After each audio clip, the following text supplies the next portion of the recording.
Speaking of not legends, I didn't know how to sort of connect them together. Yeah. 50 Shades Darker. We saw the first one came out a couple of years ago, didn't it? And we had to go and see it for our podcast. We weren't even on Spark. We went to do it because we thought it'll be funny. And it was, it was bad. Yeah. It was bad. It was really bad. Yeah. But it could have been worse. I think we all sort of said it. There was it could have been a lot worse. This one is worse. Yeah. It has got worse. It's got worse. Last time was so much worse because we ended up having to go on our own. Yeah. The three of us went as a trio of we went single with a few girls 18-year-olds. And we asked, can you please wait? We've said this before. Can you please wait for us to come in with you? And that just didn't happen. They ditched us, and we ended up having to go in by ourselves. It was embarrassing. It was awkward. Yeah. So some friends they were. Thanks, guys. This time's even worse because me and Liam had to see it by ourselves separately. And I went yesterday, and it was packed. Yeah. Oh. I went on Sunday. Yes. There was a couple in front, and they were taking a selfie, was to put on Facebook, we're at the cinema, yeah. And I could see myself in their selfie. Right between them, over the shoulders, and I thought, I can't be in this photo. It looks so incriminating. It already looks bad enough me, on my own with me sweets. So I thought I'll have to just yeah, I'll have to hide down here. Oh, it was just so awkward and embarrassing. I just kept hearing ooh. My screen was silent. There was no noises on my screen at all, apart from me going.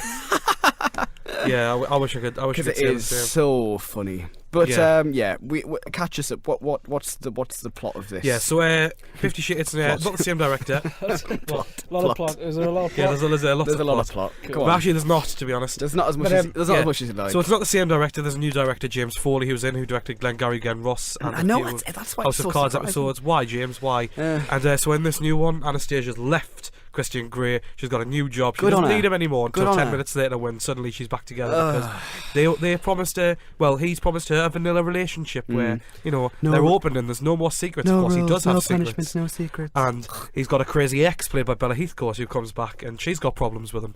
And it turns out Christian Grey's got problems as well from his past. He's had abuse and stuff. He's got a lot of problems. I'm still inherently at the core of this struggling to care about any of these characters whatsoever. This film is it's a badly written, badly acted soap. We knew that. It's a soap. It is a soap. On the big screen, given a tiny bit of cinematic sheen. It's a soap. That is what it is. I've struggled to care about these characters whose character arcs tend to veer more radically than Christian Grey's helicopter when he goes in a helicopter crash in this scene, which looks like it's a scene out of Jurassic Park when he's going across the jungle. They're the kind of people that if they were real people that have no friends. Because they're just awful people. They're awful. They have awful, soulless conversations with each other. I mean, it's one of the most What is the character arc of Anastasia? What's the word I'm thinking of? I've got a word in mind. It's very shallow. Narcissistic? Yes, narcissistic and shallow. And you know what came to mind after I saw it? What? The film that came to mind, The Neon Demon, because it was about the same level. It was about the same level of necrophilia. Yeah. Cinematic necrophilia. It is cold, dead, and lifeless. It's like even the sex scenes, because of course there are sex scenes. Okay, hold on. Is it hot? No, it's very, very cold. It's called 50 Shades Darker. It should be called 50 Shades Tamer. Yeah, because what is darker about this? Nothing thematically or story-wise is darker. Yeah, Christine's got a dark past, right? Yeah. What is Anastasia Steele's character arc? What are any of these people doing? Don't you think it happens very fast? Don't you think it goes from them being broken up to being back together to being back in the Red Room to being back in the and then obviously what happens at the end is quite a big leap as well. If these were real people, they would be intolerable. You would want to throttle them. They don't need a relationship. They need sectioned. They do.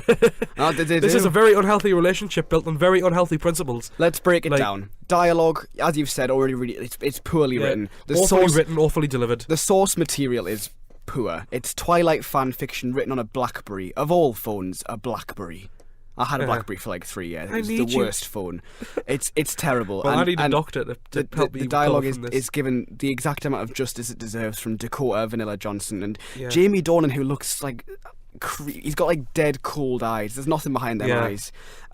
He's Dennis from It's Always Sunny. He keeps, and we've learned in the new one that he keeps files on all these submissives. He's got literally files full of information, photographs that he has of these girls that he manipulates. He psychologically tortures and breaks them. Basically, he breaks women.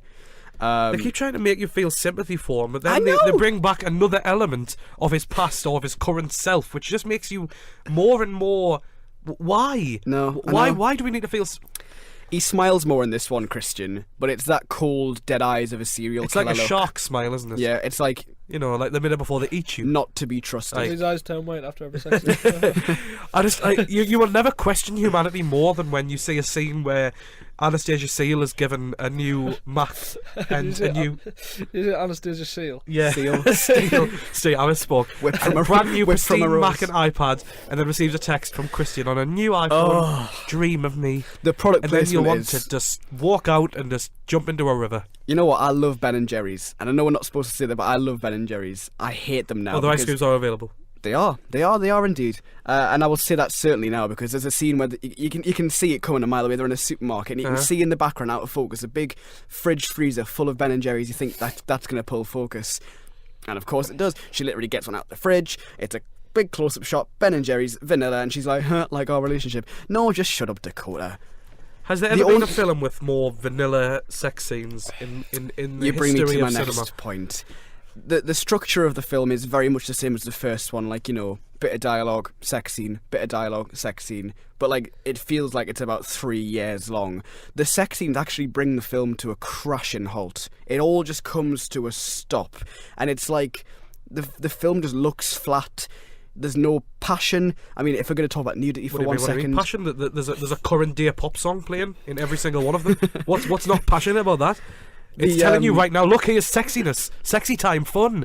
Look, these two people are clearly in love and are really in love with each other. if the reports are true, Dakota Johnson and Jamie Dornan hate each other, so that's Yeah, great. you and can tell they have no you can chemistry. tell no chemistry. They have absolutely no chemistry. Dakota Johnson is naked for a lot of these sex scenes. Jamie Dornan, he pulls his pants down a little bit. That's kind of all there is. It's like all about equality here. It's what's exciting about this for the women who they're clearly trying to con. Basically, I think fans of the book should feel conned by how exploitative and how bad this is. And you can tell this is probably exactly what the book is as well, because this is probably E.L. James's idea of it's saucier though. It's filthier. of a risky of what a risky relationship is, and it's just it's embarrassing. It's embarrassing. Really, that's probably the best way to sum it up. It's just it's trash.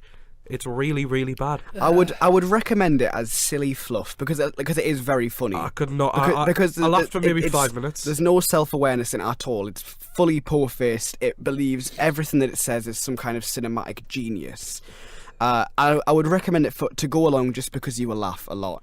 It's just a because self-serious it's awful. cinematic episode of Hollyoaks. Yeah. Really, isn't it? That's Yeah. pretty much it. Yeah. I think I gave up on my entire life when Jamie Dornan pets Dakota. I met Bella Heathcote. Yeah, like a dog. And it's like every God is dead, and every day we stray further from his light. It's more likely to make you laugh than get you aroused.